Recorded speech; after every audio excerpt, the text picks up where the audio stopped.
death for people under 19 in the United States is gun violence. And the Perrys now find themselves involuntarily brought into the gun violence movement.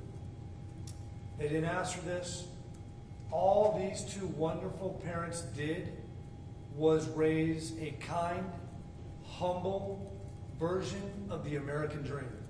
A kid from Richmond Heights who went to Gulliver Prep, like every young athlete, achieved his dream, his parents' dream that they fought so hard for, a football scholarship to one of the best universities that our nation has to offer, at the University of Virginia. He had done everything right. They had done everything right. As Coach Earl Sims and I, we addressed you a couple weeks ago, talked about, he had made it. He had made it. To know one thing about Deshaun, a major college football player at the University of Virginia, after a brutal loss to Pittsburgh on Saturday, his one day off was Sunday. One day off. And he went for extra credit to the play about Emmett Till. That's what he's doing on his day off after he went to church that morning with his teammates. And he was gunned down and lost his life. And these two beautiful parents who did everything right lost their angel. And before I turn it over to these wonderful parents, I will tell you that it's not only their loss. This loss is our loss. This loss is South Florida's loss.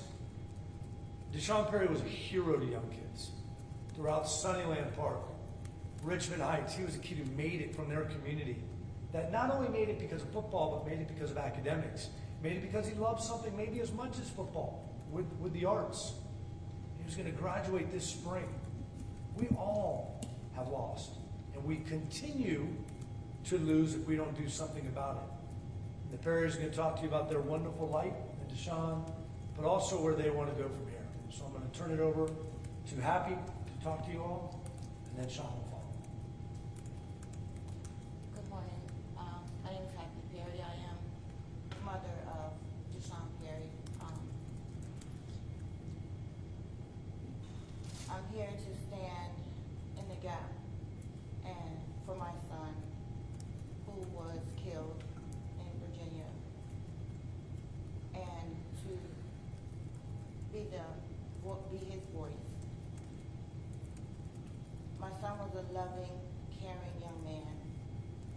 He loved his family, he loved his teammates, and this is heartbreaking right now. My take here, I would like to advocate on his behalf for mental health and our gun violence laws.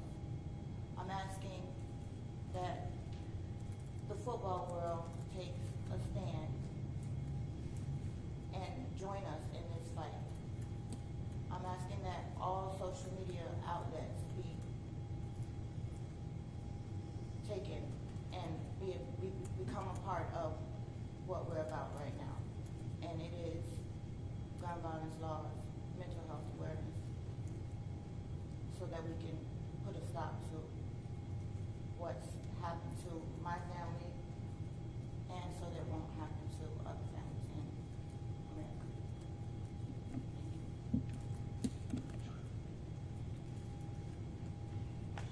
Good morning. My first name is Sean, last name is Perry. Deshaun's dad.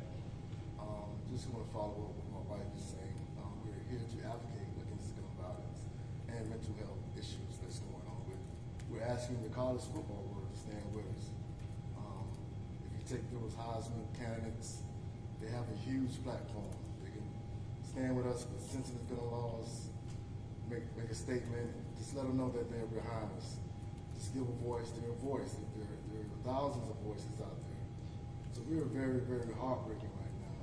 I'm even standing up here to be able to talk. So we have a strong faith, and I believe that my son is in a very, very good place right now. And that's why I'm standing here. So I'm here speaking that he was a great kid, a smart kid, an intelligent kid, He earned everything that he had. Nobody can take that away from him. Everything that he put his mind to, he earned. So that's one reason that we're here, to make sure another family would never go through this again. And we'll take any questions from here regarding this. I have a question for Happy. As a mom myself, I guess my question to you is there a certain moment or time where you miss him the most?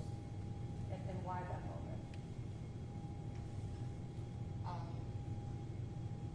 The other day, it's the holidays, definitely.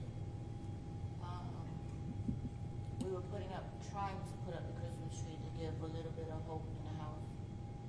And Deshaun was 6'5", so he was always our tree topper. So we would wait until he comes home, because he was playing football, to put the tree topper on. So that really was, that was a moment for me, because I couldn't grasp that. He's not here. Can you give us a sense, Mom and Dad, about just how devastating it's been to try to get through every day since it happened to now? I mean, we've spoken to so many families who have gone through horrible tragedies like yours. It's unimaginable for us who haven't done it. Can you describe for us how difficult it's been? It's been very difficult because everything in the house, we have pictures, and we have to walk by his room. We have to go up there to clean up his apartment. So everything is in that room is locked up. But we still have to pass that every day. And just missing him. The cemetery is not that far from him as well. So I have to take that road a lot as well as I travel. It's been a quite difficult time for us as a family. You kind of mentioned a memory involving the holidays. Any other memories that come to mind when you think of your son? Sean was the life of the party. He was the prankster of the family. He's good for hiding in the garage with a Halloween mask on, he'll sit there and wait for an hour just to get his joke off. And he would just laugh all day, and it was never a dull moment with him. Never. What was Deshaun like as a child, growing up in the house with you guys day to day? Always a competitor. Deshaun, he was born with asthma, so he was given medication to help him breathe. So it gave him a lot of energy. So that's how we got to football. So we started with karate. That it worked, but because Deshaun would never, if he got into a match with a girl, she just beat him. And he said, my mom told me, don't hit girls. So he would just stand there and just take it, but he would be so proud at the end, and he would go, he's like, Mommy, I won. Yes, you did. But yes, so we turned to football, and that was his niche.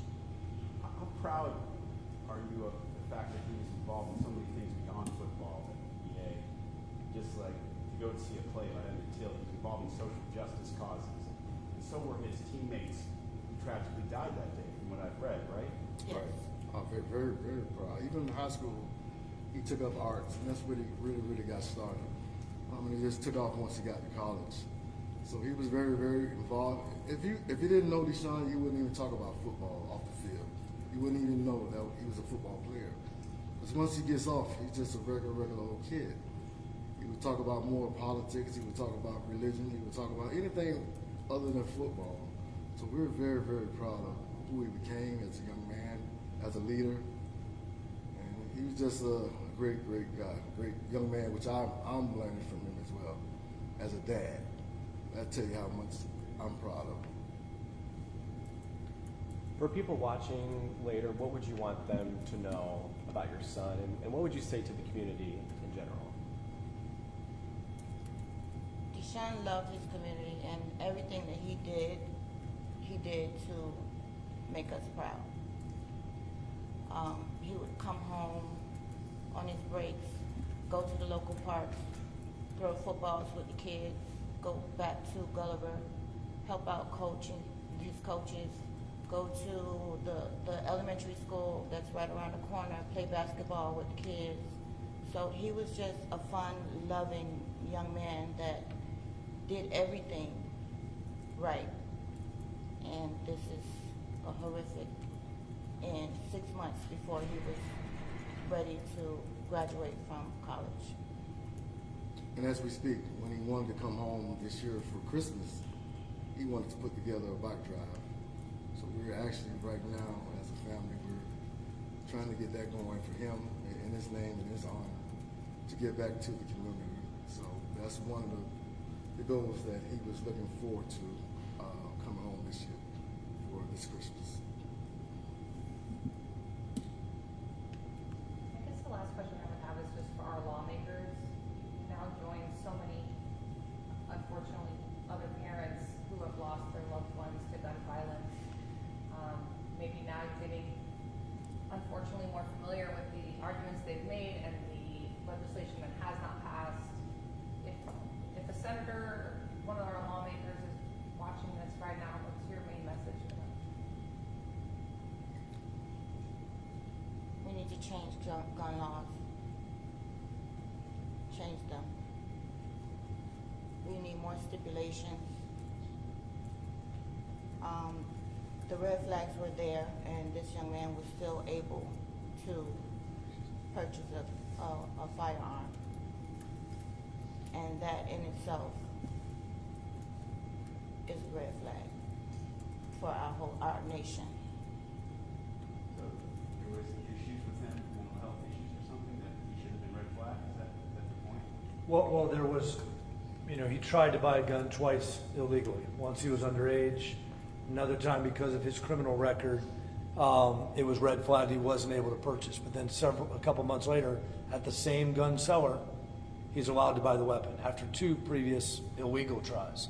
So what the Perrys want to get through is these loopholes where there's no at that point in time, the sellers, manufacturers get to hide behind the federal preemption laws, and others say we sold it legally. When everybody knows that if that was a negligence case, and they committed negligence, they knew he tried to do this twice illegally.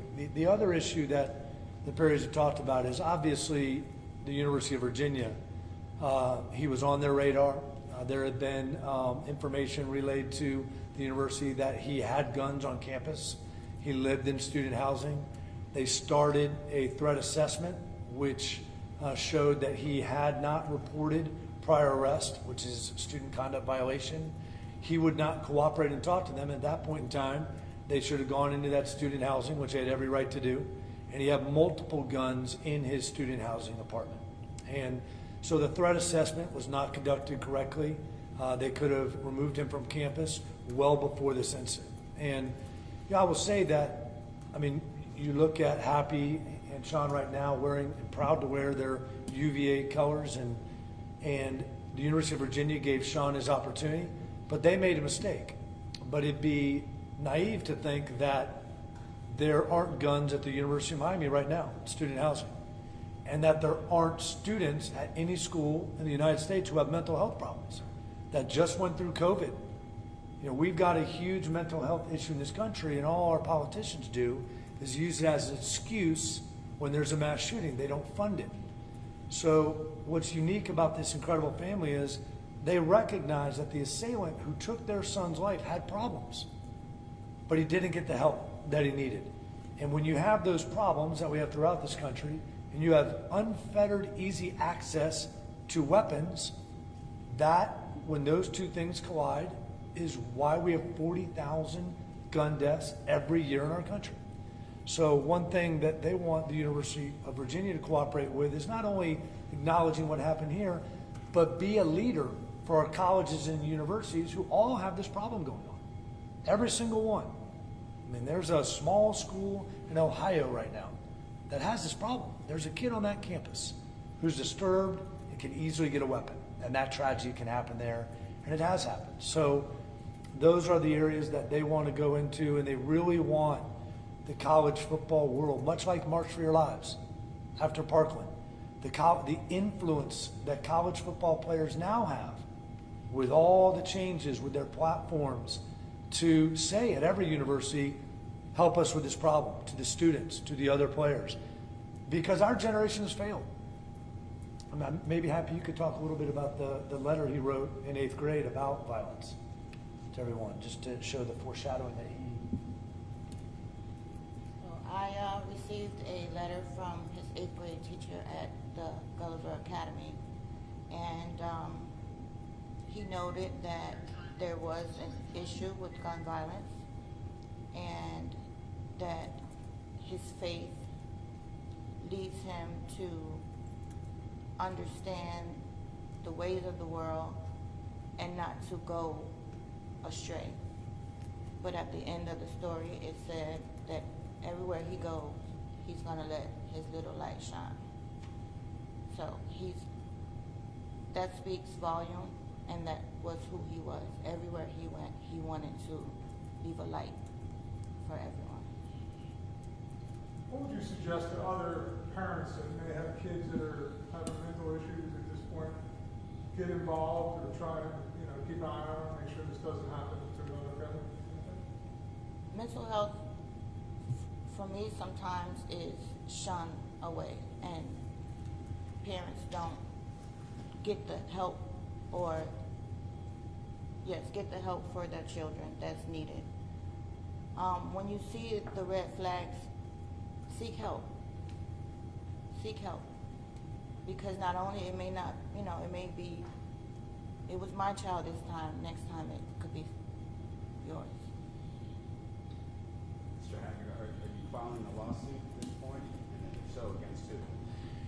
Yeah, at the present time, we're waiting for the investigation. If you know, the university and the local police have sent the investigation up to the Attorney General in the state of Virginia.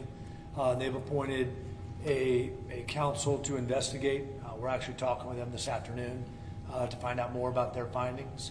So we are exploring, looking at the University of Virginia's responsibility here. Unfortunately, as you all know, due to federal preemption, right now we're limited in what we can do with a gun manufacturer or even this gun seller who had the red flag. So we're going to look at that. We've already had meetings with the Brady Center to prevent gun violence on those issues. As we investigate the lawsuit, the other thing that we're doing immediately is how do we make these changes within this community? And that's something that, I think you guys have covered all these terrible tragedies before, and we never get momentum. And I think now's the time to focus on here are the issues with this terrible shooting, with universities, with the difference that they can make.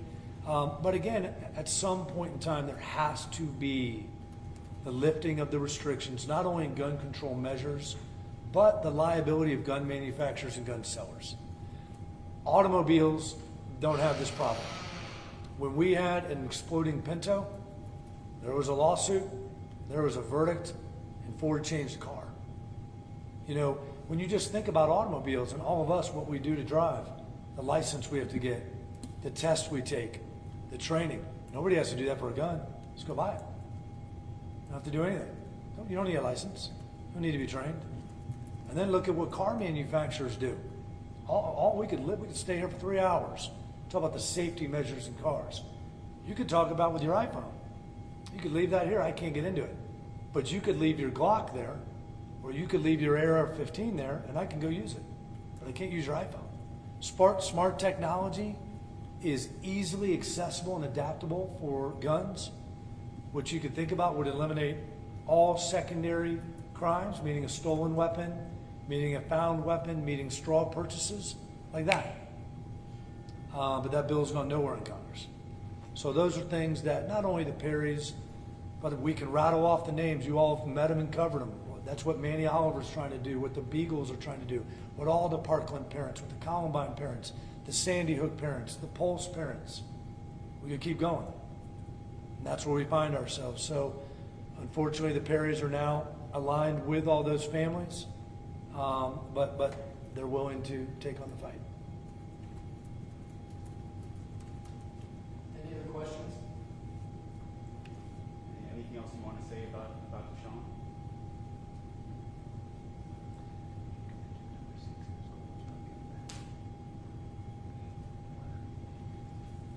So Deshaun had a letter that was, well, it was actually a list. And number 6, he had 6 bullets. He had completed 4 of the 6. But number 6 was getting drafted into the NFL, helping his community, and helping his family and the people that helped him get there. So that was like, he was a goal chaser. And it's on his wall with some sticky tape. And so once he would check off, and he was down to 5 and 6. Thank y'all very much. Thank you. So, when you say this little light, you mentioned that he went to church with this. Is that from this little light on the? Anything else? Thank you so very much. Thank y'all very much.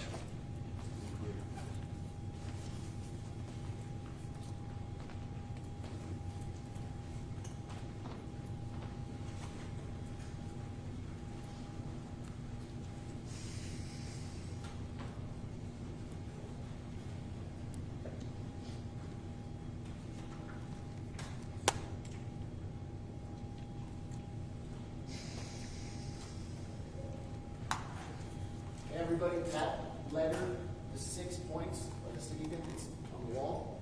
In the Google Drive that was sent your desk this morning, pictures, is a copy of that. Okay? Thanks, JP. Sure, yes, thank you so much.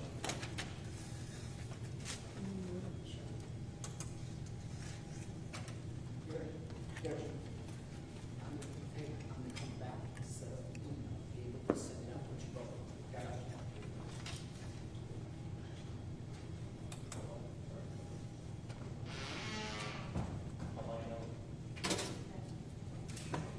Want to make sure with DPS that they got it, that we're done, so that way they